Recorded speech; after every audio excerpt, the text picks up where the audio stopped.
अस्सलाम वालेकुम। Sets and Venn diagram से रिलेटेड कुछ पास्ट पेपर क्वेश्चंस मेरे पास थे, तो इस वीडियो में हम उनको सॉल्व करेंगे और देखेंगे कि क्या टेक्निक्स होती हैं पास्ट पेपर क्वेश्चंस की।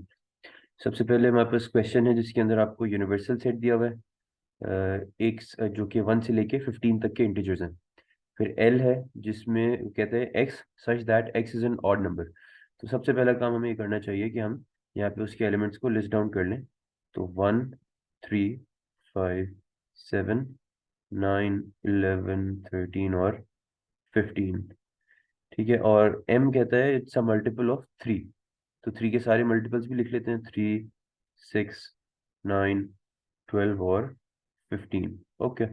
नेक्स्ट हमसे कह रहे हैं write down l intersection m, यानी कि वो नंबर्स जो l में भी हों और m में भी हो।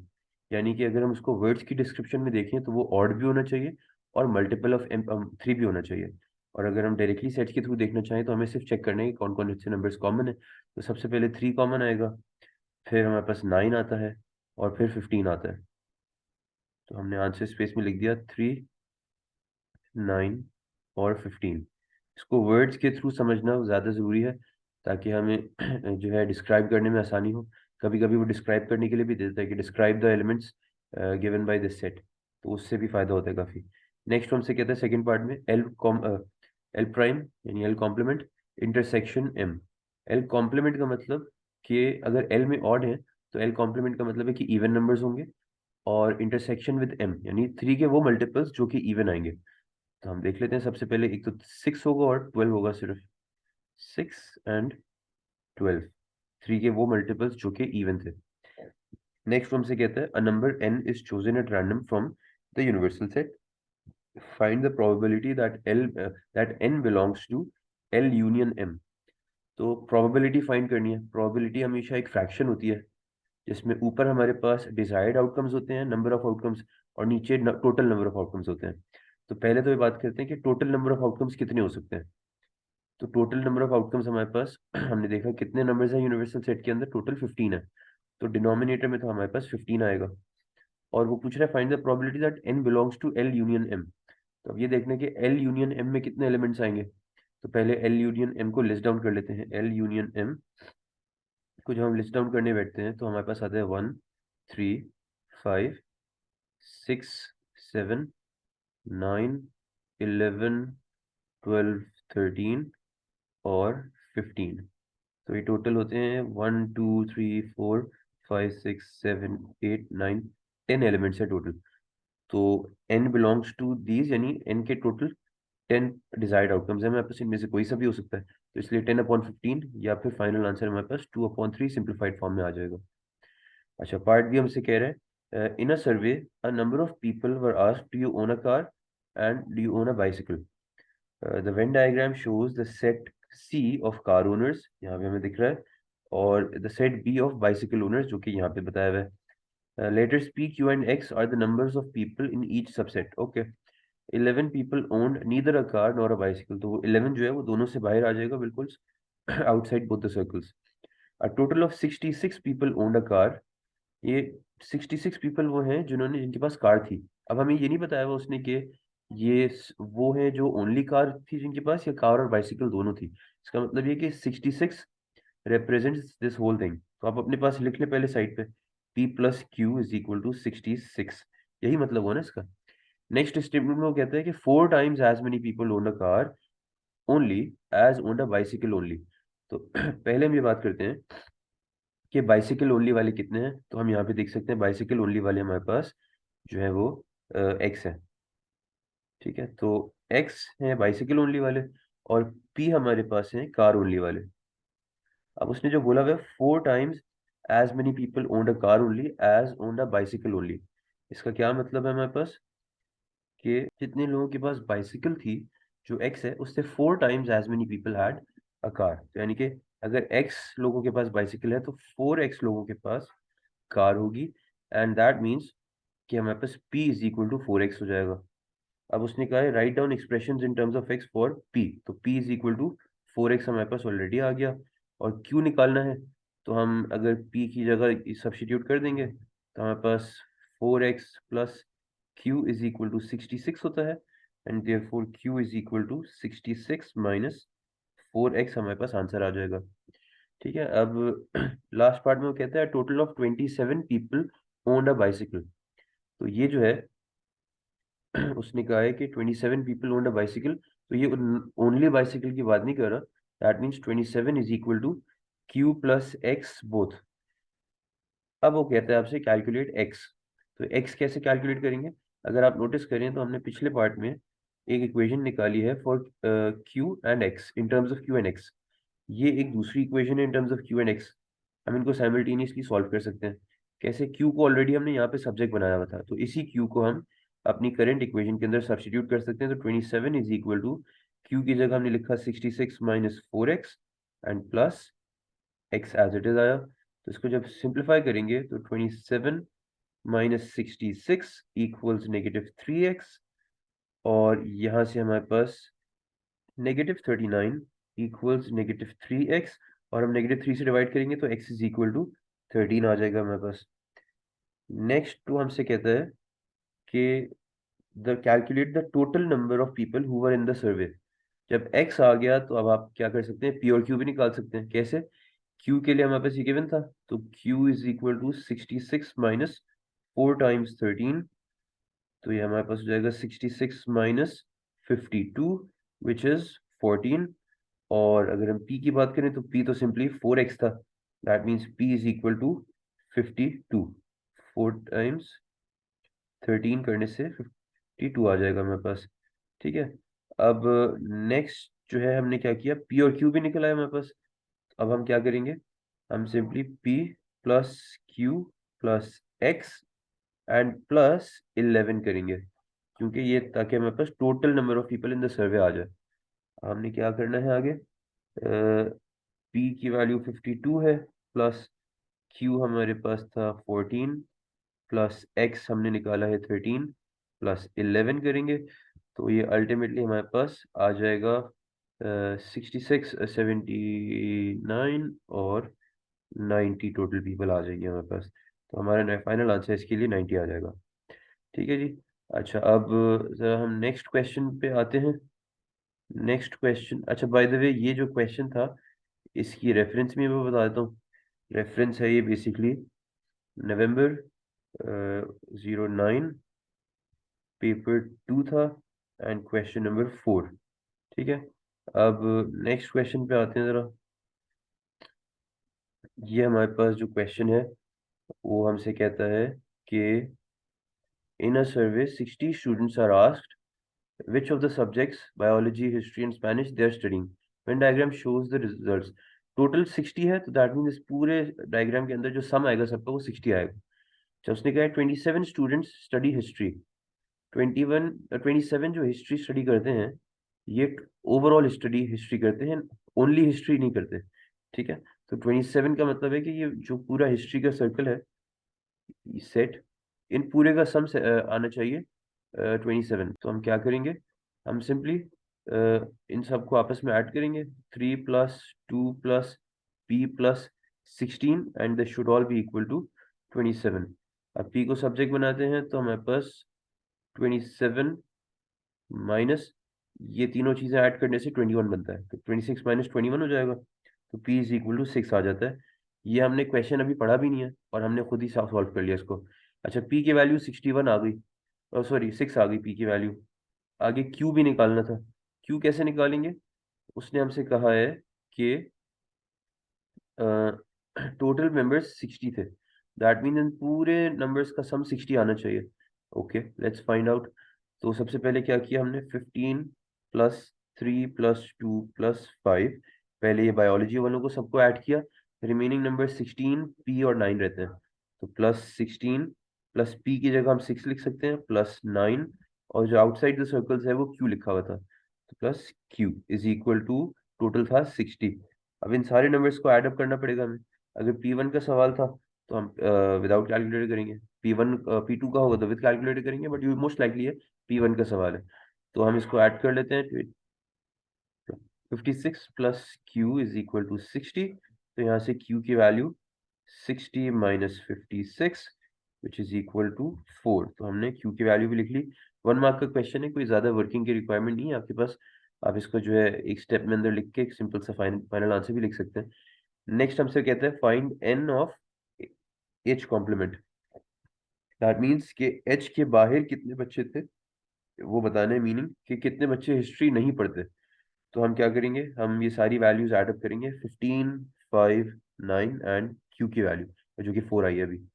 तो इन सबको ऐड करेंगे, करने से हमारे पास क्या आएगा, let's see, 15 plus 5 plus 9 plus 4। तो आई बिलीव ये हमारे पास 33 आता है। तो हमारे पास 33 आ जाएगा आंसर। एक और काम ये भी हो सकता था कि हम इन वैल्यूज को टोटल करके 60 से माइनस कर देते, जो कॉम्प्लीमेंट वाला कॉन्सेप्ट होता है, 1 माइनस करने से प्रोबेबिलिटीज में होता है। और अगर हम इसकी बात करें सेट्स के अंदर, तो टोटल माइनस करने से कॉम्प्लीमेंट का साइज आ जाता है। नेक्स्ट हमसे कह रहे हैं फाइंड दिस। अब ये बहुत ही दिखने में खतरनाक सा वो है एक्सप्रेशन, लेकिन इसको अगर हम सही से समझने की कोशिश करें, तो सबसे पहले उसने सबसे अंदर वाले ब्रैकेट्स को समझते हैं, B union H. B union H का मतलब ये है कि ये सारी चीजें आ जाएंगी उसके अंदर। नेक्स्ट हमसे कह रहे हैं इंटरसेक्शन एस कॉम्प्लीमेंट, इसका इंटरसेक्शन एस कॉम्प्लीमेंट के साथ। तो एस हमारे पास जो है वो है ये सब, हमें ये सब नहीं चाहिए। तो जो ब्लैक हमने शेड किया था, सर्कल किया था, उसके अंदर से अगर ये सब निकाल दें तो क्या बच जाता है, सिर्फ ये 15, 3 और 16 रह जाता है। तो हम इन तीनों को ऐड करके हम फाइनल आंसर लिख सकते हैं इजीली, जो कि 15 प्लस 3 प्लस 16, हमारे पास 18 प्लस 16 34 होता है। तो ये हमारे पास लास्ट पार्ट का आंसर आ गया। इसकी अगर हम रेफरेंस देखना चाहें तो इसका रेफरेंस है basically November 12, paper number 12 and question 14।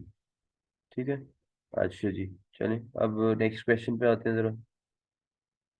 Question हमारे पास दिया हुआ है यहाँ पे, इसका जो रेफरेंस है वो है June 12, पेपर 22, क्वेश्चन नंबर 6।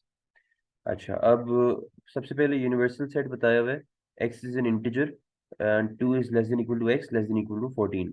तो हम चाहें तो हम पहले लिख सकते हैं यूनिवर्सल सेट के लिए एलिमेंट्स, वो हो जाएंगे 2, 3, 4, 5, 6, 7, 8, 9, 10, 11, 12, 13 एंड 14।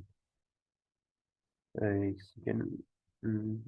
ठीक है, अब जब ये हमने सारे एलिमेंट्स लिस्ट डाउन कर लिए, अब वो कहता है ए के बारे में बता रहे हैं, A is the set where x is a prime number. तो हम ए के एलिमेंट्स भी लिस्ट डाउन कर लेते हैं, इनमें से कौन कौन से नंबर्स प्राइम होते हैं ये हमें याद होना चाहिए, 2, 3, 5, 7, 11 एंड 13। तो 13। और बी के बारे में क्या कहते हैं वो, x is a multiple of 3। तो 3 के सारे मल्टीपल्स लिस्ट डाउन कर दो, 3, 6, 9, 12 एंड 15 तो है ही नहीं। तो दैट मीन्स हम यहीं तक रुक जाएंगे।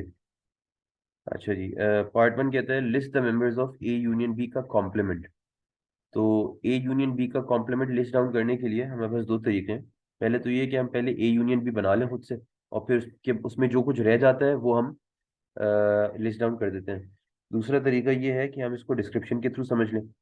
पहले तो ये देखना पड़ेगा कि ए यूनियन बी में क्या मतलब है। ए यूनियन बी का मतलब ये है कि उसमें वो सारे एलिमेंट्स होंगे जो या तो प्राइम होंगे या मल्टीपल्स होंगे। तो ए यूनियन बी का जो कॉम्प्लीमेंट बनता है, उसका मतलब है कि ना तो वो प्राइम होना चाहिए, ना ही वो मल्टीपल ऑफ 3 होना चाहिए। तो अगर हम यहाँ से लिस्ट डाउन करना शुरू करें, तो ये तो प्राइम होता है, ये नहीं आएगा। ये भी 3 का मल्टीपल भी नहीं आएगा, 4 आ सकता है, 4। 5 एक प्राइम नंबर होता है तो नहीं आएगा, 6 3 का मल्टीपल नहीं आएगा, 7 एक प्राइम नंबर होता है वो भी नहीं आएगा, 8 आ सकता है बिकॉज 8 ना तो प्राइम नंबर है ना ही वो मल्टीपल ऑफ 3 है, 9 नहीं आ सकता बिकॉज मल्टीपल ऑफ 3 है, 10 आ सकता है बिल्कुल क्योंकि ना तो वो प्राइम है ना ही वो मल्टीपल ऑफ 3 है। सिमिलरली 11 नहीं आएगा, 12 नहीं आएगा बिकॉज मल्टीपल ऑफ 3, 13 नहीं आएगा बिकॉज प्राइम नंबर, एंड 14 आ सकता है बिकॉज ना तो वो मल्टीपल ऑफ 3 है ना ही प्राइम नंबर है।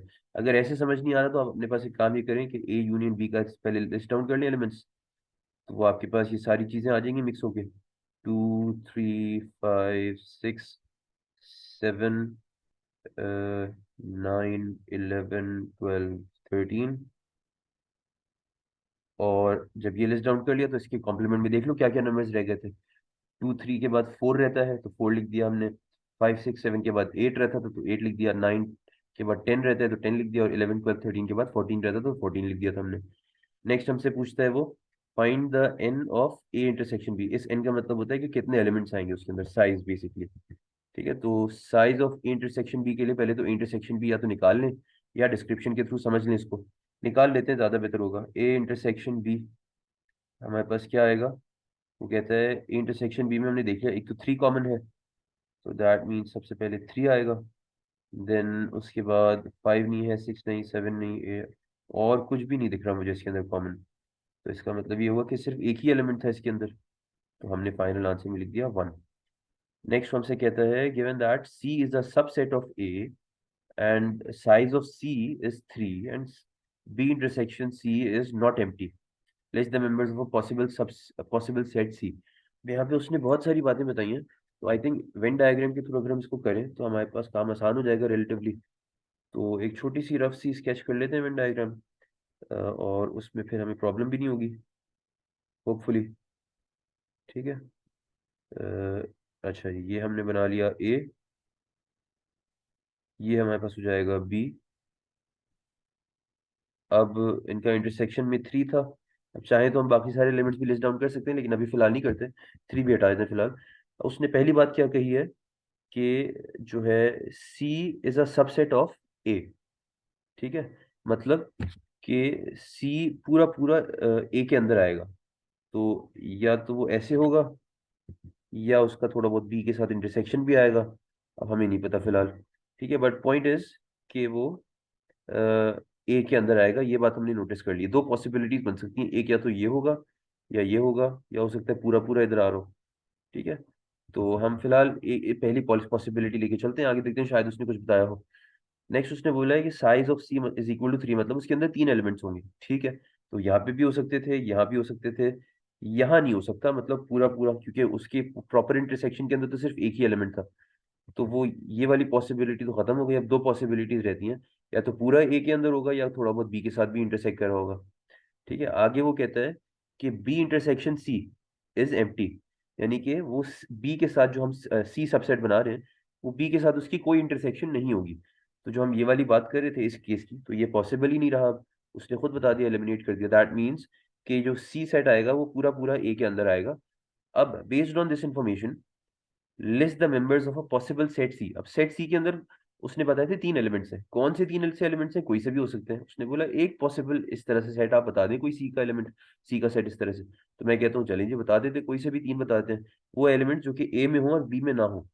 तो ए में से देखते हैं, लेट्स से हमने कहा 2 है फॉर एग्जाम्पल, और 3 हम नहीं ले सकते क्योंकि 3 जो है बी के साथ भी आ रहा है, और हमारा सी जो है बी के साथ कॉमन नहीं है बिल्कुल भी। तो 5 लिख लेते हैं और 7 लिख लेते हैं। ये वो एलिमेंट्स हैं जो ए के अंदर थे, और एक पॉसिबल सेट हो सकता है सी जिसके अंदर ये हो। एक और पॉसिबल अगर हम सेट देखते तो फॉर एग्जांपल वो 5 11 और 13 भी हो सकता था। 13, ठीक है जी। कुछ कोई से भी 3 एलिमेंट्स ले सकते थे एक्सेप्ट फॉर 3, क्योंकि 3 तो बी के अंदर भी आ रहा है, इंटरसेक्शन में आ रहा है, एंड इंटरसेक्शन नहीं अलाउड हमें इस क्वेश्चन के अकॉर्डिंगली।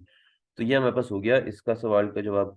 नेक्स्ट वो कहता है हमसे on the Venn diagram shade the set this. अब ये शेडिंग का एक पूरा अलग कॉन्सेप्ट होता है, तो इसके लिए हम ज्यादा डिटेल में फिलहाल नहीं जाएंगे। शेडिंग की इंशाल्लाह एक प्रॉपर अलग से वीडियो बना के शेयर कर देंगे आपके साथ। बट यहाँ पे अगर हम देखें इसको, P union R intersection Q complement, तो मैं ये कहता हूँ कि जब शेडिंग करनी हो तो हर रीजन को एक एक नंबर दे दो, लेबल कर दो 1 2 3 4 5 6 7 8। टोटल 8 रीजन्स बनते हैं इसके अंदर। अब हमसे वो कहते हैं पी यूनियन आर, तो आप देखिए जरा, पी यूनियन आर में कौन कौन से रीजन्स आएंगे। पी यूनियन आर का मतलब है 2 3 5 6 और 7 8। ये है पी यूनियन आर के अंदर। अब मुझे इसका इंटरसेक्शन चाहिए है विद क्यू कॉम्प्लीमेंट, तो अब आप काम ये करें कि क्यू कॉम्प्लीमेंट के एलिमेंट्स भी लिख लें। क्यू कॉम्प्लीमेंट का मतलब है 1 2 5 और 8। ठीक है, क्यू कॉम्प्लीमेंट मतलब ये क्यू के सर्कल से बाहर, तो ये 4 नंबर्स आते हैं 1 2 5 8। अब हमें क्या देखना था, इन दोनों का इंटरसेक्शन देखना है ना। अब जरा चेक कर लो कॉमन क्या क्या आता है। 1 नहीं है, 2 आता है कॉमन, तो 2 होगा। फिर 3 नहीं है, 5 कॉमन आता है, ओके। फिर 6 और 7 नहीं है लेकिन 8 आता है, तो 2, 5 और 8 मेरे पास फाइनल आंसर आते हैं। तो मुझे करना क्या था, मुझे शेडिंग करनी थी। अब आप क्या काम क्या करेंगे, अब आप इसको पूरा इरेज कर दें। बस ये याद रखें कि 2, 5, 8 कौन से हैं।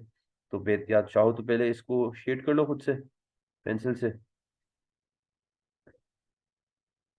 इस तरह से, और बाद में नंबर्स इरेज कर देना। ठीक है जी। ये हो गया हमारे पास। अब इसको 2 इरेज किया पहले, 5 इरेज किया और 8 इरेज कर दिया। एंड बाकी शेडिंग आप कंप्लीट कर लें प्रॉपर इस तरह से, आपका आंसर कंप्लीट हो गया। सिंपल सी वर्किंग होती है। अगर आप इसको विदाउट दिस वर्किंग कर सकते हैं तो इट्स अप टू यू, ये ज़रूरी नहीं है। बट ये एक ऐसा तरीका है जिसमें फिर दिमाग इस्तेमाल करने की ज़्यादा ज़रूरत रहती नहीं है फिर आपको। वरना काफ़ी कुछ बच्चे होते हैं, काफ़ी तो नहीं, कुछ बच्चे होते हैं जो कि मेंटली और विजुअलाइज कर लेते हैं इसको, और वो डायरेक्टली कर लेते हैं। तो अगर आप उनमें से हैं तो that's good for you. But इसमें कोई गलत बात नहीं है कि अगर आप इस तरह से करना चाहते हैं तो कर सकते हैं बिल्कुल। ठीक है। अच्छा, पार्ट सी आपसे कह रहे हैं, अ group of 80 people attended a recreation centre on one day. ये एक बहुत अच्छा सवाल है, क्योंकि इस तरह के क्वेश्चंस बहुत फ्रीक्वेंटली आते हैं, जिसमें आपको इन्फॉर्मेशन दी होती है और हमें वेन डायग्राम बनानी होती है, और उसके बाद फिर कुछ उससे रिलेटेड काम करना होता है। वो हमसे कहता है, a group of 80 people attended a recreation centre on one day. Of these 48 use the gym, 31 use the swimming pool and 17 use neither the gym nor the swimming pool. By drawing a Venn diagram or otherwise find the number of people who use both the gym and the swimming pool. अच्छा, पहली बात notice करने की ये है कि जब इसने बताया कि 48 पीपल यूज द जिम, तो ये 48 पीपल जो थे, इन्होंने, ये वो नहीं है जो जिम ओनली वाले हों, ओनली जिम वाले नहीं है ये जिम और इंटरसेक्शन दोनों में शामिल होंगे। इसका मतलब क्या है, मतलब ये है कि अगर पहले वेन डायग्राम बनाना शुरू कर दें साथ ही साथ, तो हमारे लिए आसानी हो जाएगी। दो सेट्स हम बनाएंगे बेसिकली, जिम और स्विमिंग पूल के नाम से। तो यहाँ पे जिम आएगा, यहाँ पे स्विमिंग पूल आएगा। अब सबसे पहली बात, उसने बोला 17 use neither the gym not the swimming pool. तो 17 लोग ऐसे थे जिन्होंने दोनों में से कुछ भी इस्तेमाल नहीं किया, तो 17 तो मैं बाहर लिख दूंगा। अब 48 थे जिन्होंने जिम यूज किया। तो अगर मैं 48 यहाँ लिखता हूँ, इसका मतलब ये होगा कि 48 ऐसे लोग थे जिन्होंने सिर्फ जिम यूज किया था, उन्होंने स्विमिंग पूल नहीं यूज किया। लेकिन ऐसा नहीं है, यकीनन 48 में से कुछ लोग ऐसे भी थे जिन्होंने स्विमिंग पूल भी यूज किया है। तो अनलेस क्वेश्चन आपसे एक्सप्लिसिटली बताता है कि 48 जो है पीपल वो थे जिन्होंने सिर्फ जिम यूज किया, यानी ओनली जिम यूज किया, तब तक आप यहाँ पे सिर्फ 48 नहीं लिख सकते। ठीक है। सिमिलरली यही बात 31 स्विमिंग पूल वालों पे भी अप्लाई होती है। यहाँ पे आप 31 फिलहाल नहीं लिख सकते, क्योंकि there must be some intersection in between. तो वो इंटरसेक्शन आपको अगर बताई हुई नहीं है, तो आप काम ये करेंगे कि आप बीच में एक्स लिख देंगे। ठीक है। जब आपने एक्स लिख दिया, तो अब आप काम क्या कर सकते हैं कि जो 48 जिम वाले थे, 48 जिम वाले, ये पूरे जिम के सर्कल पे ऊपर अप्लाई होता है। तो अगर एक्स यहाँ पे आ रहा है, तो दैट मीन्स रिमेनिंग जो एरिया है उसके अंदर 48 माइनस एक्स आना चाहिए। सिमिलरली स्विमिंग पूल के अंदर जो रिमेनिंग एरिया है वो 31 माइनस एक्स आना चाहिए। ठीक है। तो ये आपके पास वेन डायग्राम कंप्लीट हो गई। आपको ये भी पता है कि टोटल कितने लोग थे, 80 पीपल थे। अब इन सबको ऐड कर सकते हैं हम, 48 minus x plus x plus 31 minus x plus 17, और ये टोटल किसके इक्वल आना चाहिए हमारे पास, ये आना चाहिए 80 के इक्वल।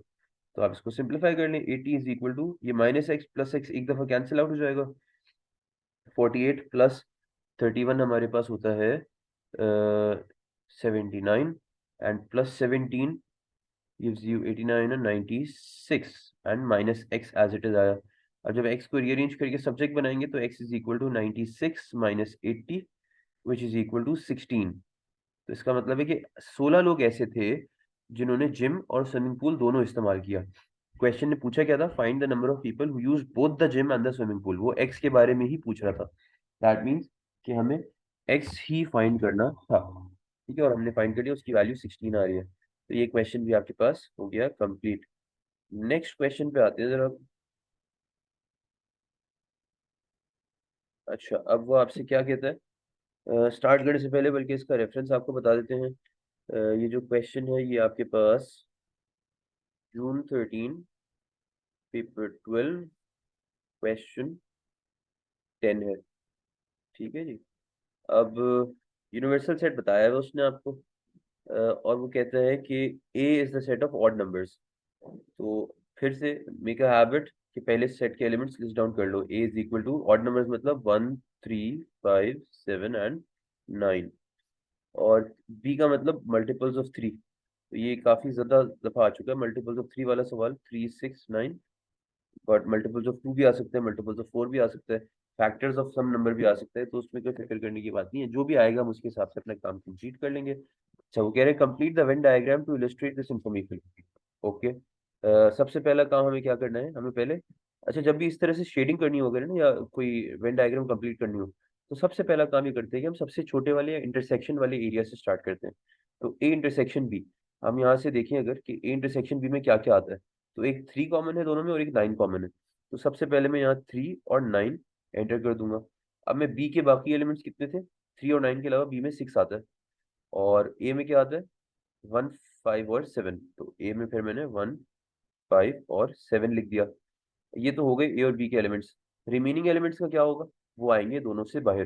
तो रिमेनिंग एलिमेंट्स मेरे पास होते हैं 2 4, अच्छा कॉमर्स लगाने की भी एज सच जरूरत तो नहीं है, बट लगा देते चले, कोई फर्क नहीं पड़ता उससे, यहाँ भी लगा सकते हैं हम। 2 4 के बाद 6 नहीं है, 8 होगा एंड 10 आएगा यहाँ पे। तो ये 4 नंबर्स यहाँ पे आ गए और ये वेन डायग्राम आपकी कंप्लीट हो गई। नेक्स्ट पूछता है वो आपसे कि find the value of the size of A union B. तो हम यहाँ से देख के बता सकते हैं कि ए यूनियन बी में कितने एलिमेंट्स होंगे। तो 1 2 3 4 5 6, हमने काउंट कर लिया सिंपल सा। And list the elements of the set A intersection B complement. अब या तो इसके लिए पहले समझना पड़ेगा क्या है, या हम इसकी डिस्क्रिप्शन से बात कर सकते हैं। डिस्क्रिप्शन इसकी क्या होगी कि ए का मतलब था कि ऑड नंबर्स, और बी कॉम्प्लीमेंट का मतलब है कि नॉट मल्टीपल्स ऑफ 3। तो वो ऑड नंबर्स जो कि 3 के मल्टीपल्स नहीं है, इसका ये मतलब होता है डिस्क्रिप्शन में। वो ऑड नंबर्स जो कि 3 के मल्टीपल्स नहीं है, तो क्या क्या होंगे, सबसे पहले 1 होगा, 3 नहीं आएगा because 3 is a multiple of 3, 5 आएगा, 7 आएगा, और फिर 9 नहीं आएगा because 9 is a multiple of 3।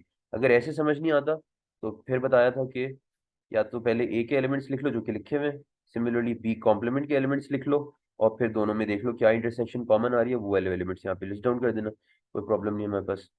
अच्छा भाई नेक्स्ट क्वेश्चन पे आते हैं जरा। हमसे कह रहा है Venn diagram show universal set and subsets A B C, shade the set this. क्या है ये, ए यूनियन सी का कॉम्प्लीमेंट इंटरसेक्शन बी। तो जब भी शेडिंग करनी होगी हम वही काम करेंगे, लेबल कर लेंगे सारे रीजन्स को। तो 1, फिर 2 3 4 5 6 7 8। ये याद रखना कि जो 3 सेट्स वाला होता है उसमें 8 डिफरेंट रीजन्स होते हैं। तो जिस भी ऑर्डर में लेबल करो कोई फर्क नहीं पड़ता, लेकिन ऐसा कोई मिस नहीं होना चाहिए कोई सा रीजन। ठीक है, अच्छा ये लेबल कर लिया। अब पहले बात करते हैं ए यूनियन सी की। तो ए यूनियन सी में हमारे पास ये सारे आते हैं 2 3 5 6 7 8, लेकिन उसने ए यूनियन सी का कॉम्प्लीमेंट मांगा है।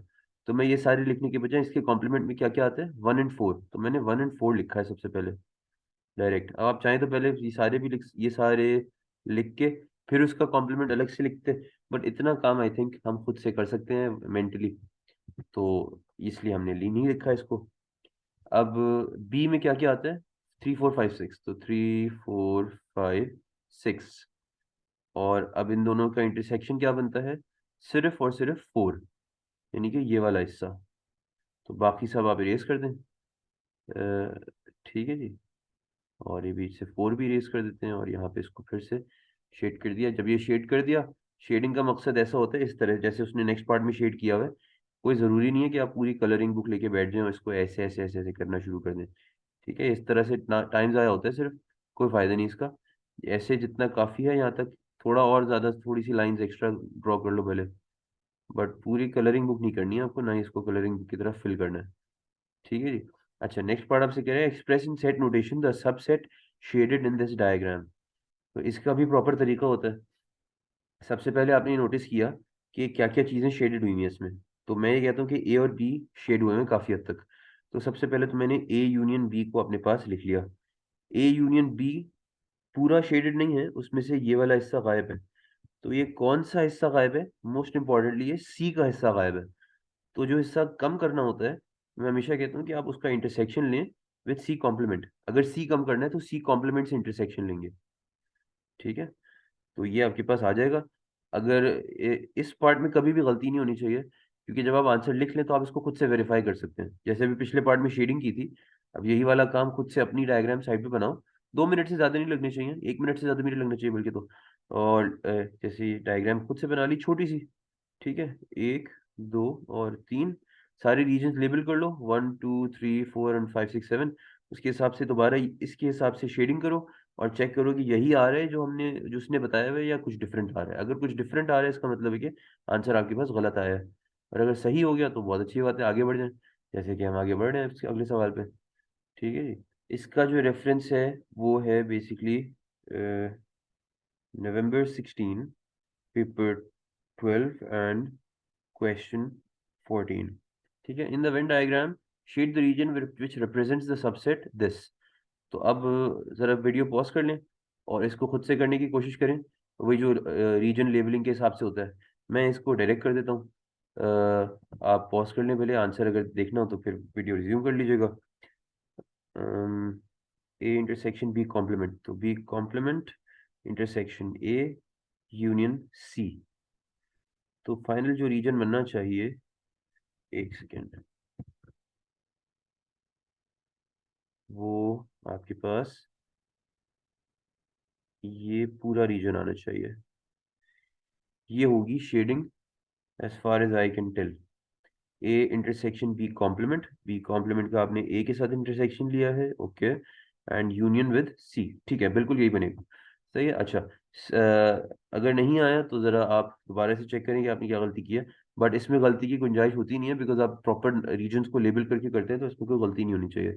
अच्छा, पार्ट बी कहता है in a group of 36 students, 23 study Spanish, 17 study French and 4 study neither Spanish nor French। Total कितने सेट्स बनेंगे यहाँ पे? यहाँ पे स्पेनिश और फ्रेंच है तो सिर्फ 2 सेट्स बनेंगे। आप अपने पास वेन डायग्राम बना लें सबसे पहले। ठीक है, और ये पहला हो जाएगा लेट्स से स्पेनिश के लिए, दूसरा हो जाएगा हमारे पास लेट्स से फ्रेंच के लिए। अब पहली बात ये क्या है उसने कि 4 study neither Spanish nor French, तो मैं 4 को जो है सर्कल से बाहर लिख दूंगा। और अभी तक हमने क्वेश्चन रीड नहीं किया बाय द वे, उसने हमने ये देखा कि 23 स्टडी स्पेनिश, तो फिर से वही जो हमने लास्ट क्वेश्चन में बात की थी कि ये स्पेनिश ओनली नहीं लिखा हुआ है, इसका मतलब है कि ये पूरे स्पेनिश के सर्कल के लिए 23 बताया हुआ है। हम सबसे पहले स्टार्टिंग करते हैं इंटरसेक्शन के साथ। इंटरसेक्शन उसने नहीं बताई हुई, तो हम अपनी तरफ से उसको एक्स नाम देते हैं। अब स्पेनिश में टोटल 23 थे और यहाँ पे एक्स आ चुके हैं, तो रिमेनिंग एरिया में 23 माइनस एक्स होगा। सिमिलरली फ्रेंच में भी रिमेनिंग एरिया में 17 माइनस एक्स होगा। टोटल उसने बताया है 36 है, तो अब आप इन सबको ऐड करके इक्वल टू 36 रख दें। 23 minus x plus x plus 17 minus x plus 4 equals 36। तो ए माइनस एक्स प्लस एक्स हमेशा कैंसिल आउट होते हैं। 23 प्लस 17 40 होता है, प्लस 4 44 माइनस एक्स इक्वल्स 36। यहाँ से एक्स को सब्जेक्ट बनाओगे तो आंसर आएगा 8। दैट मीन्स 8 लोग ऐसे थे जिन्होंने दोनों स्पेनिश और फ्रेंच दोनों पढ़ी थी। क्वेश्चन भी एक दफा पढ़ लेते हैं कंफर्म करने के लिए। By drawing a Venn diagram or otherwise find the number of students who study both Spanish and French. वो इंटरसेक्शन ही मांग रहा था, हमने बता दिया कि टोटल 8 बच्चे ऐसे हैं जो कि आपके पास दोनों लैंग्वेजेस पढ़ते थे।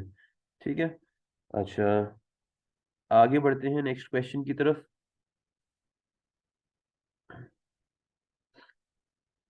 ये भी एक सिमिलर क्वेश्चन है, इसका रेफरेंस भी आपको बता देते हैं चलते चलते। ये बेसिकली है June 16, पेपर 12, क्वेश्चन 9। ठीक है, अच्छा अब वीडियो पॉज करो और इस पूरे क्वेश्चन को खुद से सॉल्व करने की कोशिश करो, और मैं ज़रा इसको यहाँ सॉल्व करना शुरू कर देता हूँ। 50 स्टूडेंट्स हैं टोटल। क्या क्या चीज़ें हैं? कॉमेडी है और एक्शन है, दैट मीन्स अगेन वही चीज़ होगी कि 2 सेट्स वाली वेन डायग्राम बनेगी। तो हमने यहाँ ड्रॉ कर लिया इसको। पहले कॉमेडी के लिए बना लेते हैं और ये हमारे पास एक्शन के लिए हो जाएगा। लेट्स से कॉमेडी और एक्शन। कोई मैं सबसे पहले क्या नोटिस करूंगा कि कोई इंटरसेक्शन या बाहर वाले कोई बच्चे हैं या नहीं है। तो उसने बोला है 8 like neither action nor comedy, तो यानी कि 8 तो बाहर आ जाएगा। अब उसने इंटरसेक्शन का बताया है, उसने बोला है 26 लाइक कॉमेडी, और उसने बोला 15 like both action and comedy. तो इसका मतलब ये हुआ कि बीच में जो आएगा मेरे पास 15 आएगा और 26 कॉमेडी था। तो कॉमेडी का पूरा सर्कल जो है ये वाला, इसमें 26 आने थे। अगर 15 अंदर आ चुके हैं तो यहाँ क्या आएंगे, 26 माइनस 15, जो कि कितना होता है, 11 बनता है। ठीक है, तो यहाँ पे इसलिए हमारे पास 11 आएगा। अब पूछा क्या उसने, using a Venn diagram or otherwise find the number of students who like action but not comedy. तो ये बच्चे होंगे कौन से, पहला तो सवाल ये उठता है, ये कहाँ पे आएंगे, who like action but not comedy. तो एक्शन होंगे, इसका मतलब है इस सर्कल के अंदर लाइक करेगा, बट नॉट कॉमेडी का मतलब है कि ये वाले नहीं होंगे इसमें। दैट मीन्स कि सिर्फ ये वाले बच्चों की तादाद हमें फाइंड करनी है। अब उसने टोटल बताया हुआ था हमें 50 स्टूडेंट्स हैं, अब आप क्या करेंगे, अब आप टोटल फाइंड कर लें, सबको ऐड करके इक्वल टू 50 रखेंगे। 11 plus 15 plus x plus 8 should be equal to 50। अब यहाँ से आप सिर्फ और सिर्फ क्या करेंगे, एक्स को सब्जेक्ट बनाएंगे। तो पहले ऐड कर लेते हैं इसको, 26 plus 8 34 plus x equals 50। Therefore x is equal to 16। 34 minus करने के बाद 16 आ गया आपके पास। तो ये 16 वो बच्चे हैं who like action but not comedy. तो यहाँ पे आपने आंसर स्पेस में 16 लिख दिया। जो पहला मार्क है वो करेक्ट इक्वेशन या फिर करेक्ट वेन डायग्राम बनाने के हैं। ठीक है, दोनों में से कोई एक चीज होनी चाहिए आपके पास, तो आपको मार्क्स मिल जाएंगे, पहले वाले और दूसरे वाले तो करेक्ट आंसर के होते हैं। अच्छा, नेक्स्ट क्वेश्चन की तरफ बढ़ते हैं जरा। ये क्वेश्चन अगेन पहले हम जरा बात कर लेते हैं इसके पास्ट पेपर रेफरेंस की। ये क्वेश्चन जो है हमारे पास जून 16 पेपर 22 का है, और क्वेश्चन नंबर 6 पार्ट ए का है। ठीक है, अब वो कह रहा है यूनिवर्सल सेट, आपने उसने आपको बताया है 2 से लेकर 12 तक सारे इंटीजर्स हैं। ए में हमारे पास प्राइम नंबर्स हैं, आप लिख लें फिर से, लिस्ट डाउन कर लें अपने पास साइड पे। ए इज इक्वल टू 2 3 5 7 और 11 होते हैं। बी में क्या बताया है, बी में इवन नंबर्स हैं सारे, तो इवन नंबर्स भी लिख लेते हैं, 2 4 6 8 10 एंड 12। और सी में क्या बताया है, सी इज अ मल्टीपल ऑफ 5, तो 5 और 10 आएंगे सिर्फ, और आगे है ही नहीं कोई मल्टीपल्स। अब उसने पूछा क्या है पार्ट 1 में, list all the members of the subsets B intersection C. तो आप देख के बता सकते हैं फौरन से, बी और सी में क्या कॉमन है, जल्दी देख के बताओ। सिर्फ और सिर्फ 10 कॉमन आएगा, तो यहाँ पे 10 लिख दिया आपने। यहाँ पे क्या है, A union B union C का कॉम्प्लीमेंट। तो A union B union C का कॉम्प्लीमेंट का मतलब है कि वो नंबर्स जो कि इन तीनों में ना आए हो। तो अब आप पहले इन सबको मिक्स करके एक साथ लिख लें चाहे तो, मैं लिख लेता हूँ। 2 3 4 5 6 7 8 9 नहीं दिखाई दे रहा मुझे यहाँ पे, लेकिन 10 है, 11 है और 12 भी है। तो सिर्फ और सिर्फ 9 नहीं आया इनके अंदर, तो यहाँ पे आंसर आ जाएगा 9। और नेक्स्ट में पूछा है ए इंटरसेक्शन बी कॉम्प्लीमेंट। तो ए इंटरसेक्शन बी कॉम्प्लीमेंट का मतलब है कि प्राइम नंबर हो, ए का मतलब था प्राइम नंबर, और बी कॉम्प्लीमेंट का मतलब होगा कि ऑड नंबर हो। तो ऐसे प्राइम नंबर्स जो कि ऑड हैं, तो ऐसे कौन कौन से प्राइम नंबर्स हैं जो कि ऑड होते हैं, 2 के अलावा सारे प्राइम नंबर्स ऑड होते हैं। तो आपने यहाँ पे लिख दिया 3 5 7 और 11। ठीक है जी। अच्छा, लास्ट पार्ट पे आते हैं। A number q is chosen at random from universal set, find the probability that q belongs to A intersection B complement. अब आप देखें ए इंटरसेक्शन बी कॉम्प्लीमेंट में कितने एलिमेंट्स थे, अभी हमने देखा, लिस्ट डाउन किए हैं यहाँ पे, तो टोटल 4 आते हैं। तो डिजायर्ड आउटकम्स हमारे पास 4 हैं, और टोटल आउटकम्स कितने थे, 1 2 3 4 5 6 7 8 9 10 11 आउटकम्स है टोटल।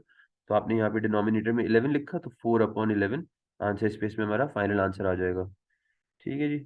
चलें फिर आगे बढ़ते हैं जरा नेक्स्ट क्वेश्चन की तरफ।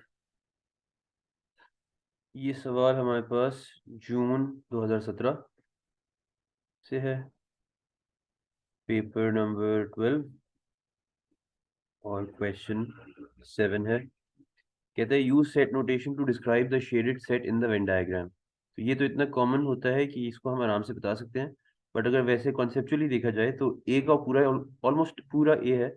सबसे पहले तो आपने ए लिख दिया, ए में से क्या कौन सा हिस्सा कम है, जो बी में आता है। तो जो हिस्सा कम करना होता है उसके कॉम्प्लीमेंट लेते हैं आप इंटरसेक्शन से। तो बी कॉम्प्लीमेंट का इंटरसेक्शन ले लिया, ए इंटरसेक्शन बी कॉम्प्लीमेंट, आपके पास आंसर आ गया। ठीक है। पार्ट बी में use set notation to complete the statement about sets C and D. तो सी एंड डी के बारे में हम क्या कह सकते हैं, वी कैन क्लियरली सी के C is a subset of D, and more importantly C is a proper subset of D. तो आपने ये सिंपल सा साइन लगा दिया और आपके पास काम कंप्लीट हो गया। ठीक है। नेक्स्ट क्वेश्चन हमसे कहता है, ये सबसे पहले तो रेफरेंस देख लेते हैं इसको। इसका जो रेफरेंस हमारे पास आता है वो है basically November 17 paper 22 question 6 parts A के सारे अजीब अजीब पार्ट से हैं, वो आप देख लीजिएगा खुद से। ठीक है। अच्छा, x is an integer, universal set में इंटीजर्स हैं 10 से लेके 20 तक इंक्लूसिव, तो लिख लो पहले, तो बेहतर यही है। 10 11 12 13 14 15 16 17 18 एंड 19 एंड 20। ठीक है। ये कहता है x is an odd number. अब चलें लिख लेते हैं। वैसे मुझे तो काफ़ी टीडियस लगता है काम। मैं कोशिश करता हूँ मेंटली कर लूँ, बट जो है किसी से मेंटली नहीं होता। तो चलें आप लिख के कर लिया करें, हम भी लिख लेते हैं आपके लिए। 11 13 15 17 19, यही होते हैं ना ऑड नंबर्स में। ठीक है। और बी क्या कहते हैं, मल्टीपल्स ऑफ 5। तो मल्टीपल्स ऑफ 5 तो ज़्यादा नहीं है, 10 15 और 20। Okay. Find the size of A intersection B. तो आप नोटिस करें ए और बी में क्या क्या कॉमन है। 10 तो नहीं है, 15 है और 20 भी नहीं है, तो सिर्फ एक नंबर है। तो यहाँ पे साइज बताना है, एलिमेंट्स नहीं लिस्ट डाउन करने, तो 1 लिख दिया आपने। यहाँ पे एलिमेंट्स बताने हैं, ए कॉम्प्लीमेंट यूनियन बी। तो हमें क्या करना है कि बी और ए कॉम्प्लीमेंट का यूनियन लिखना है। ए कॉम्प्लीमेंट का मतलब, ए तो ऑड नंबर्स थे, तो ए कॉम्प्लीमेंट का मतलब है कि इवन नंबर्स। तो इवन नंबर्स को बी के साथ मिला के लिखना है। तो कैसे लिखेंगे, लिख लेते हैं जरा। 10 आएगा सबसे पहले, फिर इवन नंबर 12 आएगा, फिर 14 आएगा, फिर 15 था क्योंकि बी का हिस्सा है 15, फिर उसके बाद 16 और 18 and 20 even numbers along with the multiples of 5। ठीक है। अच्छा, और थर्ड पार्ट कहता है a number r is chosen at random from universal set. Probability के सवाल काफी आते हैं इसके अंदर। Find the probability that r belongs to A union B. तो अब पहले ये नोटिस करो, ए यूनियन बी में कितने एलिमेंट्स आएंगे। 1 2 3 4, सेम रिपीट नहीं होता, एक ही दफा काउंट होगा। 4 के बाद 5 6 और 7, टोटल 7 एलिमेंट्स हैं। तो डिजायर्ड आउटकम 7 है। टोटल आउटकम्स कितने थे, 10 से लेके 20 तक काउंट करना पड़ेगा। ये 10 एलिमेंट्स नहीं होते, 11 होते हैं वैसे तो। काउंट कर लें देख एक दफा। ये 1 2 3 4 5 6 7 8 9 10 11 देखो। तो 7/11 हमारे पास आंसर आ जाएगा हमारे पास फाइनल। ठीक है, सिंपल, बहुत आसान आसान से सवाल होते हैं, इसमें कुछ मुश्किल नहीं होता। नेक्स्ट हम क्वेश्चन की तरफ अगर बढ़ें, तो इस क्वेश्चन का रेफरेंस हमारे पास है जून 18 पेपर 22 क्वेश्चन 4A। क्वेश्चन हमसे कहता है कि यूनिवर्सल सेट है जिसमें एक्स इंटीजर है 1 till 18। अब लिस्ट डाउन कर लो इसको सारे एलिमेंट्स। यूनिवर्सल सेट के 1 2 3 4 5। अच्छा, और ए कहता है अच्छा जी, सेट ए के बारे में कहता है कि x is a prime number. तो इसके सारे प्राइम नंबर्स लिख लेते हैं पहले। याद होने चाहिए again, 2 3 5 7 11 13 17 and that's it. 1 is not a prime number, 1 नहीं होता प्राइम नंबर। बी क्या है, बी के एलिमेंट्स उसने बताए हैं, इसको दोबारा लिखने की जरूरत नहीं है। फिर कहते हैं complete the Venn diagram to illustrate this information. Okay. B के एलिमेंट्स सारे उसने यहाँ लिस्ट डाउन किए हुए हैं। जो कॉमन था, जो 2 और 3 थे, वो भी उसने लिस्ट डाउन किया हुआ है। जो रिमेनिंग एलिमेंट्स हैं ए के, यानी 5 से लेके 17 तक, 5 7 11 13 17, तो हम लिस्ट डाउन कर देते हैं। 5 7 11 13 और 17। ठीक है जी, डन हो गया। और जो एलिमेंट्स रह गए हैं उनको बाहर लिखना पड़ेगा। तो कौन से एलिमेंट्स रह गए हैं, अब जरा और इसी में काउंट कर लेते हैं ना। 1 2 3 4 5 6 7 है, 8 अभी तक दिखाई नहीं दे रहा मुझे, तो 8 बाहर आएगा। 9 है, 10 नहीं दिख रहा, तो 10 आएगा बाहर। 11 12 13 14 नहीं है, तो 14 आएगा। 15 भी नहीं दिख रहा, 15 आ गया। 16 भी नहीं है, 16 आ गया। 17 18, 5 नंबर थे जो बाहर आ जाएंगे। part 2 कहता है complete the description of the set B. B is the set such that X is a factor of what? एक ऐसा नंबर बताना है जो कि जिसके सारे फैक्टर्स हो, तो वो कौन सा नंबर हो सकता है? अब सबसे सिंपल सी बात यह है कि अगर 18 आपको दिख रहा है, तो 18 किस किस नंबर का फैक्टर हो सकता है? सबसे पहले 36 ट्राई करते हैं। 18 टाइम्स 2 36 होता है। क्या ये सारे नंबर्स 36 के फैक्टर्स होते हैं? अगर तो है तो 36 आंसर चल जाएगा। तो 18 होता है ऑब्वियसली, 12 होता है, 12 times 3, 9 times 4, 6 times 6, 4 times 9, 3 times 12, 2 times 18 and 1/36 तो इटसेल्फ होती है। इसलिए 36 आंसर आपके पास सिंपल सा चल जाएगा। सबसे बड़े नंबर से ट्राई किया था मैंने, क्योंकि अब सबसे बड़ा नंबर तो होना ही चाहिए ना। तो अगर सबसे बड़ा होगा तो फिर उसके चांसेस हैं कि छोटे वाले भी automatically will fall in place. अच्छा, थर्ड पार्ट कहते हैं find the size of A union B.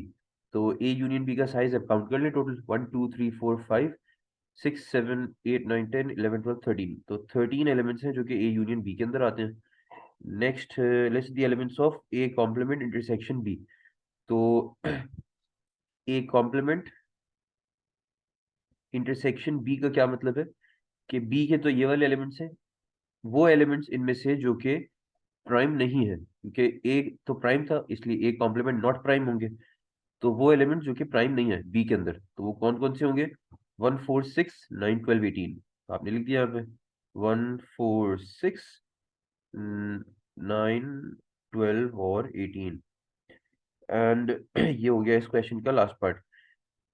Next question हमारे पास जो है वो ये लिखा हुआ है, इसको भी देख लेते हैं। ये है जून 15, पेपर 12, क्वेश्चन 8। और ये हमसे कहता है कि Venn diagram shows sets A B and C, list the elements of A union B. तो क्या करेंगे? ए यूनियन बी दोनों के एलिमेंट्स लिस्ट डाउन करने हैं, तो सारे एक एक करके लिस्ट डाउन कर दो।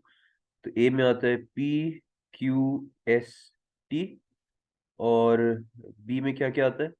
क्यू और टी तो हो गए ऑलरेडी, आर और यू आ जाएगा, हमने मिक्स करके लिख दिया। पार्ट बी कहते हैं बी कॉम्प्लीमेंट इंटरसेक्शन सी। तो बी कॉम्प्लीमेंट का मतलब है कि इस सर्कल से बाहर इंटरसेक्शन विद सी। तो इस सर्कल से बाहर सी में क्या क्या आता है? सिर्फ एस और वी आते हैं। तो हमने क्या लिखा? एस और वी अपनी आंसर स्पेस में लिख दिया, और हमारा काम कंप्लीट हो गया। वन एक एक मार्क के क्वेश्चंस थे, ये बहुत आसान होते हैं और फौरन से हो जाने चाहिए, इसमें टाइम ही नहीं लगना चाहिए बिल्कुल भी। ठीक है, अच्छा नेक्स्ट क्वेश्चन हमारे पास आता है ये वाला। इसकी जो रेफरेंस है हमारे पास वो है November 14, paper 12, question 6। On the Venn diagram shown in the answer space, shade the set P union Q complement। तो यूनियन का सवाल है, तो यूनियन के सवाल के लिए हमें कोई भी अलग से काम करने की जरूरत तो नहीं होती, लेकिन हम फिर भी चाहें तो लेबलिंग कर सकते हैं रीजन वाली 1 2 3 4। अब P शेड करना है तो P में 2 और 3 आते हैं, और Q कॉम्प्लीमेंट शेड करना है तो Q कॉम्प्लीमेंट में 1 और 2 आते हैं। तो इसका यूनियन जो बनेगा 1 2 और 3 बनेगा। तो 1 2 3 का मतलब है कि इस रीजन के अलावा सब कुछ करना है आपको, सही है? तो जरा शेड कर लेते हैं फिर बाकी सब कुछ। कैसे करेंगे?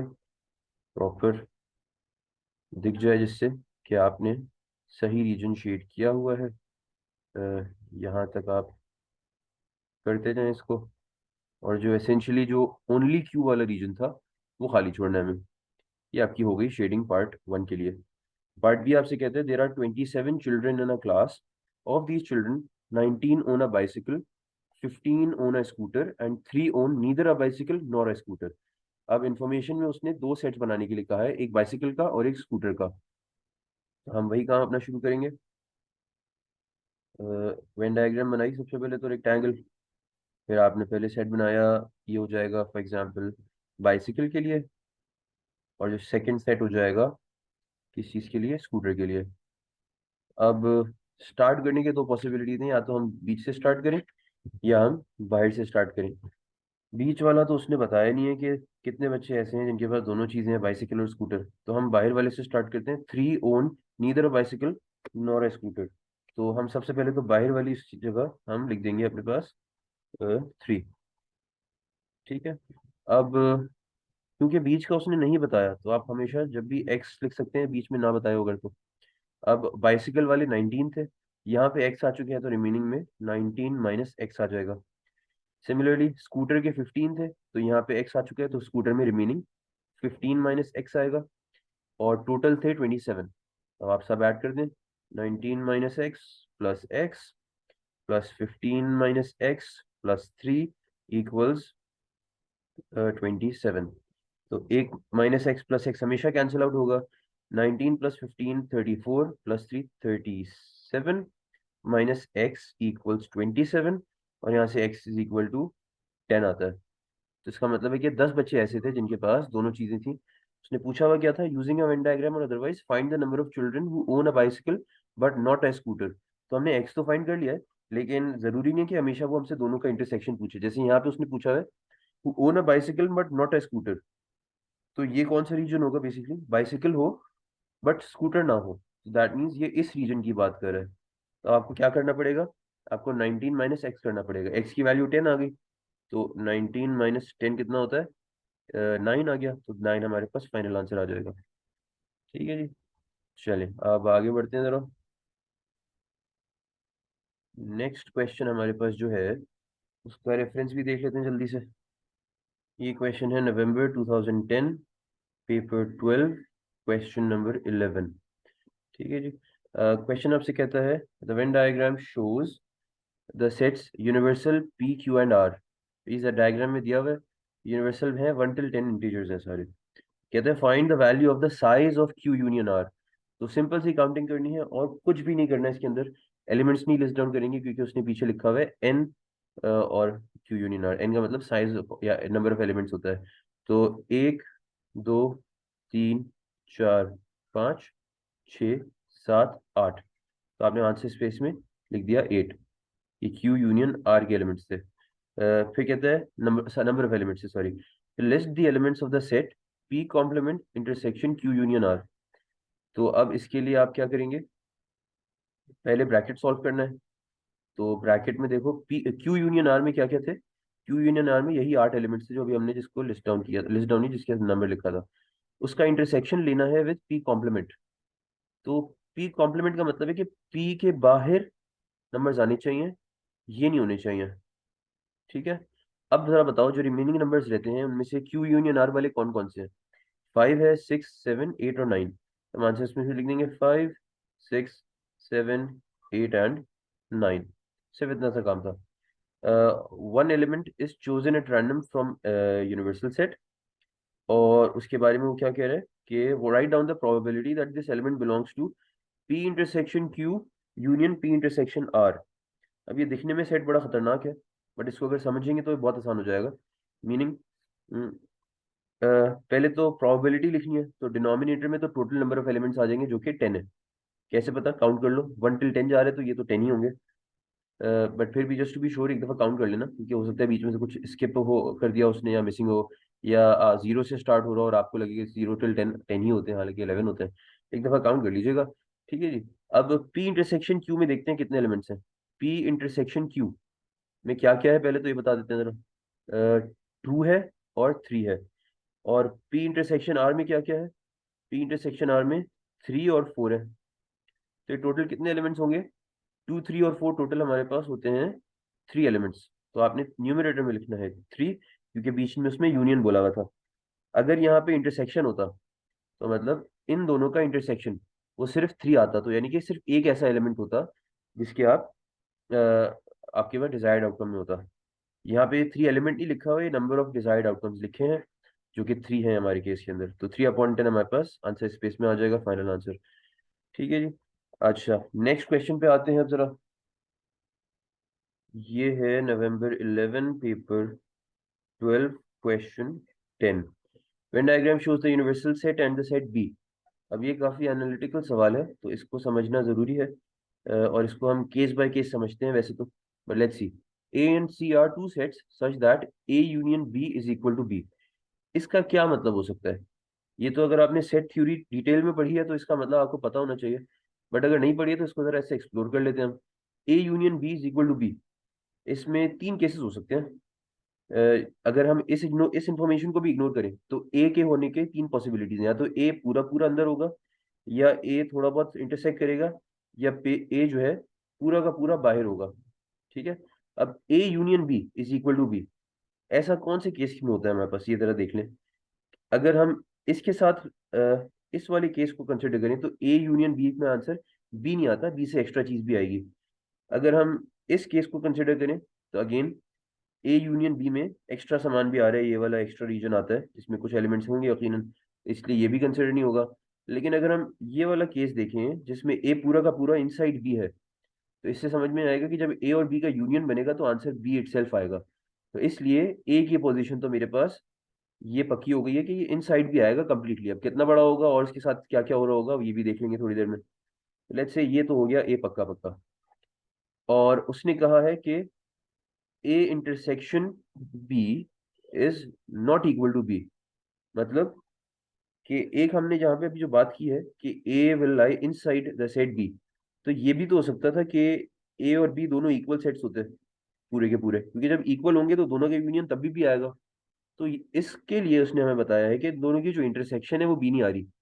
अगर इंटरसेक्शन बी नहीं आ रही है तो दैट मीन्स कि A can not be equal to this, A हमेशा उससे छोटा ही बनेगा कुछ ना कुछ, and there will be some element in B जो कि ए का पार्ट नहीं है।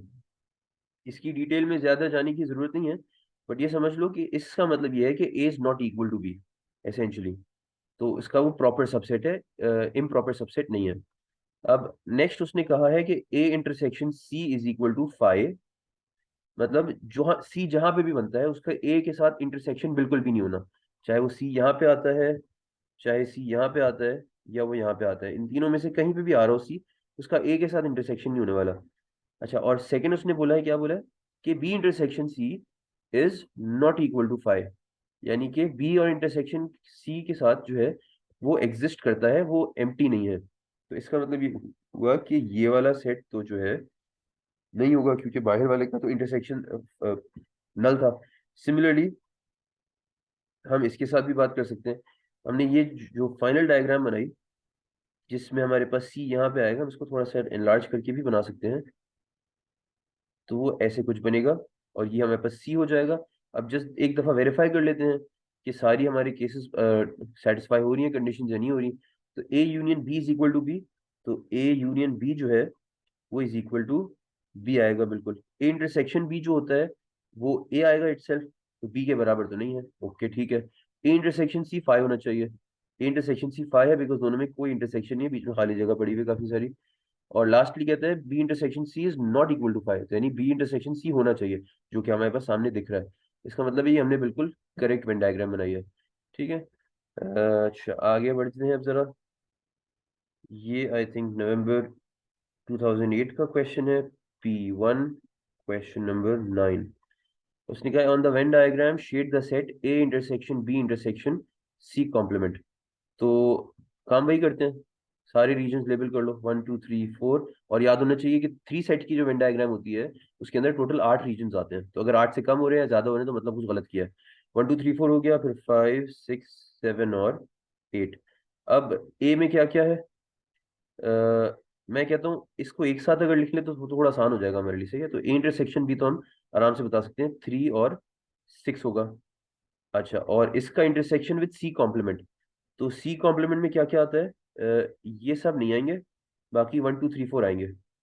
तो इसका मतलब ये हुआ कि सी कॉम्प्लीमेंट में 1 2 3 और 4। अब इन दोनों में क्या क्या कॉमन है, इन दोनों के अंदर सिर्फ और सिर्फ 3 कॉमन है। तो हम क्या करेंगे, हम सिर्फ ये वाला रीजन शेड करेंगे, इसके अलावा कुछ भी शेड नहीं करेंगे। सही है, तो आपने इसको शेड कर दिया यहाँ से, और बाकी सारे नंबर्स को हम इरेज कर देंगे, एंड डन।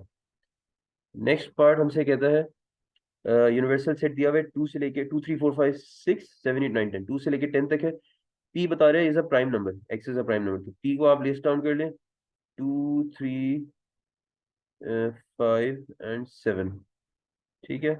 और क्यू क्या कहता है, Q is x is greater than equal to 5, तो 5 या उससे बड़ा होना चाहिए, 5 6 7 8 9 and 10। Okay. Find the value of the size of P intersection Q. दोनों में क्या कॉमन है पहले बताओ।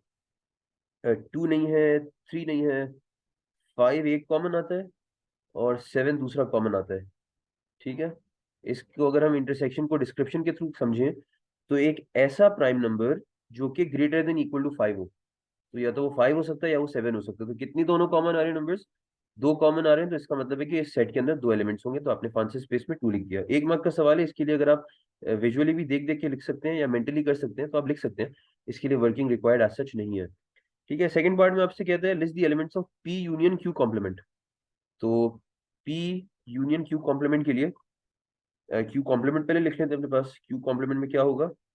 लेस देन फाइव होंगे नंबर्स। वन वन तो है नहीं हमारे पास, टू थ्री एंड फोर। तो हमें करना क्या है? P union Q complement.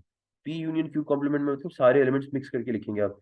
तो आपने लिखा two three four five and seven, ये आपके पास आंसर आ जाएगा पी यूनियन क्यू कॉम्प्लीमेंट का। ठीक है, बहुत आसान सवाल आते हैं। जो एक मुश्किल वाला सवाल होता है, जो सेट्स पूरे वेन डायग्राम बनानी होती है, उसमें फिर इंटरसेक्शन वाला बताना होता है, वो हम काफी डिटेल में कर चुके हैं। होपफुली अब उसमें प्रॉब्लम नहीं आएंगी। अच्छा, ये नवंबर 8 का क्वेश्चन नहीं है, ये क्वेश्चन जो है जून 2011, पेपर 12 एंड क्वेश्चन 12। ठीक है, तो अगर रेफरेंस चेक करना हो तो ये आप चेक कर सकते हैं। बाकी coming on to the next question, ये हमारे पास गिवन है यहाँ पे। ये क्वेश्चन है नवंबर 15, पेपर 12 और क्वेश्चन नंबर 15। ठीक है, अब उसने कहा है on the Venn diagram sheet the set C complement intersection A union B. तो वीडियो पॉज कर लो। रीजन को लेबल करने के बाद जरा इसकी शेडिंग करने की कोशिश करो खुद से, और मैं जब तक यहाँ पे सॉल्व करता हूँ। अगर हो जाए या नहीं करना हो बिला वजह, फॉर सम रीजन बहुत चीते हो गए आप, तो जरा जो है खुद से देख लें विदाउट पॉज किए हुए। Five six seven eight. ठीक है, तो सी कॉम्प्लीमेंट में हमारे पास आएंगे one two three and four. और ए यूनियन बी में क्या क्या आएगा? ए यूनियन बी में हमारे पास two three four five six seven. ये ए यूनियन बी है, पहला वाला है सी कॉम्प्लीमेंट। इनमें इंटरसेक्शन देखना है, कॉमन क्या क्या है? टू है, थ्री है और फोर है। तो दैट मीन्स कि हमें ये पूरा रीजन शेड करना है। ठीक है जी, कर लेते हैं पूरा रीजन शेड, कोई प्रॉब्लम नहीं है। चलो ठीक है जी, ये आपने शेड कर दिया और आपका सवाल डन हो गया। इंतहाई आसान सवाल है। जो एक थोड़ी मुश्किल होती है इसमें वो ये होती है कि अगर रिवर्स काम दिया हो, यानी कि शेडिंग दी हुई हो और आपको एक्चुअल नोटेशन लिखनी हो इस तरह से, उसकी भी जो है इंशाल्लाह आपसे बोला वीडियो बना के शेयर कर देंगे। नहीं तो एक आध क्वेश्चन तो हमने इसके अंदर किए हैं, उसके अंदर जितना थोड़ा बहुत एक्सप्लेन कर सकते थे हम, उसको मैंने एक्सप्लेन कर दिया है। अच्छा, पार्ट बी पे आते हैं जरा। तो वो कह रहा है हमसे कि यूनिवर्सल सेट है negative one zero one two three four five six, P given है negative one zero one two, और क्यू कहता है x squared such that x belongs to P. अब इसका मतलब ये है कि पी के अंदर जितने भी एलिमेंट्स थे हम उसको स्क्वायर करके लिखेंगे। तो क्यू में क्या क्या आएगा? नेगेटिव वन का स्क्वायर हमारे पास वन होता है, जीरो का स्क्वायर जीरो होता है, वन का स्क्वायर फिर से वन होता है तो लिखने की जरूरत नहीं है रिपीट करने की, और टू का स्क्वायर फोर होता है। तो ये हमारे पास क्यू के एलिमेंट्स आ जाएंगे। और जब आ गए तो जब उसने पूछा है find the number of elements in Q, तो हमने बता दिया कि टोटल थ्री एलिमेंट्स आते हैं। ये इसने सवाल इसलिए पूछा है क्योंकि कुछ बच्चे क्या करते हैं, नेगेटिव वन का जो एक स्क्वायर होने से वन आता है और वन का स्क्वायर होने से भी वन आता है, तो वो दूसरा वन दोबारा लिख देते हैं। तो उनके आंसर में टोटल एलिमेंट्स फोर आ रहे होते हैं, जो कि ये यकीनन गलत है, बिकॉज हमने सेट्स की डेफिनेशन में पढ़ा था कि एलिमेंट्स की रेपिटेशन नहीं होती है। ठीक है, अच्छा जी, चलें अब आते हैं नेक्स्ट क्वेश्चन की तरफ। ये हमारे पास जून 2014 का है, paper 12 question number 11। On the Venn diagram shade the set P complement intersection Q union R. अब वीडियो पॉज करके आप इसको जो है रीजन लेबलिंग के साथ कर लें, मैं डायरेक्ट करने की कोशिश करता हूँ यहाँ पे। Q union R intersection P complement, तो आपके पास ये रीजन आएगा फाइनली। मैंने कैसे किया? मेरी विजुअलाइजेशन स्किल्स थोड़ी सी अच्छी हैं, और विद प्रैक्टिस थोड़ा आइडिया हो जाता है कि क्या बनेगा। तो आप अगर चाहें तो प्रैक्टिस कर सकते हैं इस तरह से, but I would not recommend doing it right now. अभी पेपर्स के टाइम है, तो आपको रीजन लेबलिंग के थ्रू समझा दिया है, उसी के थ्रू करें, और वो एक श्योर फायर तरीका होता है टू गेट इट राइट। ठीक है, अच्छा पार्ट बी पे आते हैं। A group of 40 children are asked what pets they own. Of these children 13 own a cat, 5 own both a cat and a dog. ये जरा याद रखो, ये कीवर्ड है both, तो ये इंटरसेक्शन में आएगा, फॉरन से समझ जाना चाहिए आपको, ठीक है। एंड 15 ओन नीदर, तो ये 15 का आएगा, ये दोनों सर्कल से बाहर आएगा। तो आप जरा वेन डायग्राम बनाते हैं। अब इस दफा मैं इसी रीजन के अंदर बना दूं ताकि आप भी बोलें कि सर हम तो पेपर पे करेंगे, आप साइड पे इतनी बड़ी जगह में बना रहे होते हैं, ये तो नाइंसाफी है। चलें जी, इंसाफ कर लेते हैं थोड़ा सा आपके साथ। ये हमारे पास आ जाएंगे, इनको प्रॉपर सर्कल्स होना जरूरी नहीं है, सिर्फ समझ में आना चाहिए। कैट्स हो गई एंड डॉग्स हो गए। अब उसने कहा था इंटरसेक्शन, यानी 5 own both a cat and dog, तो 5 बीच में आ जाएगा। And 15 own neither a cat nor a dog, तो 15 बाहर आ जाएगा। 13 ओन अ कैट, 13 पीपल ऐसे थे जिनके पास कैट थी। तो इसका मतलब ये हुआ कि अगर 5 उसमें अंदर इंटरसेक्शन में ऑलरेडी आ चुके हैं, तो 13 माइनस 5 करना पड़ेगा आपको, यहाँ पे 8 आता है। 8 पीपल आर दोज जिनके पास सिर्फ कैट है। सही है। टोटल उसने बताया हुआ था कि 40 चिल्ड्रन है, तो यहाँ पे आप लिख दें x. Without even reading the second last part of the question हम बता सकते हैं कि एक्स की वैल्यू कितनी आएगी। तो जरा अपनी वर्किंग कर लेते हैं। 8 plus 5 plus x plus 15 is equal to 40 होना चाहिए।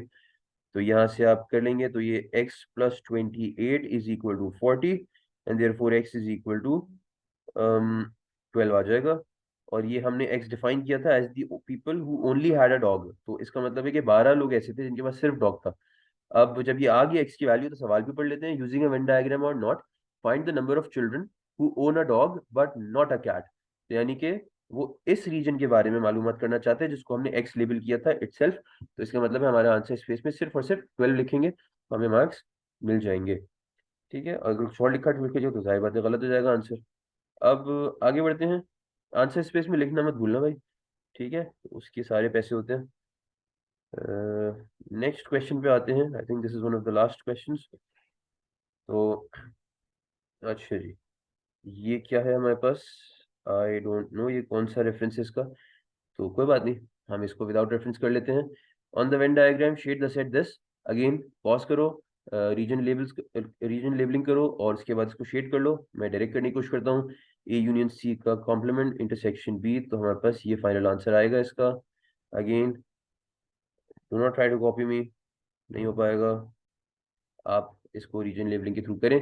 ठीक है, अच्छा आगे बढ़ते हैं। तो आपके पास क्या आता है, यूनिवर्सल सेट दिया हुआ है 10 से लेके 19 तक।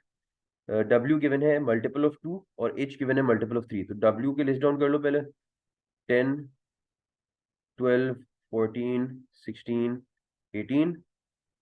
और H गिवन है, कितना है, मल्टीपल्स ऑफ 3 है, तो 12, 15 और 18।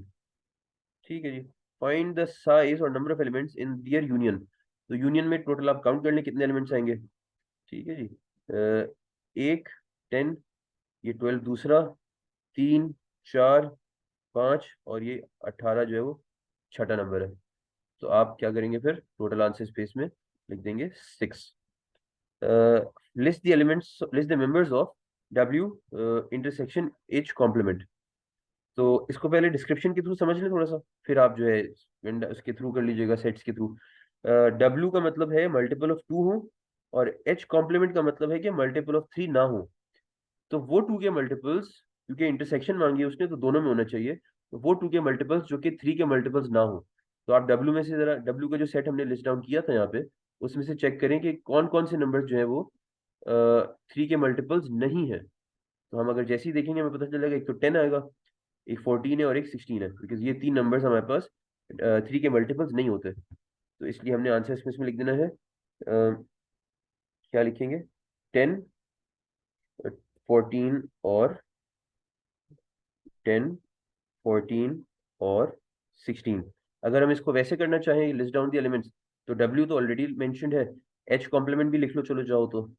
H कॉम्प्लीमेंट में हमारे पास आ जाएगा जो वो नंबर्स जो कि 3 के मल्टीपल्स नहीं है, तो 10, 11, 13, 14, 16, 17 एंड 19।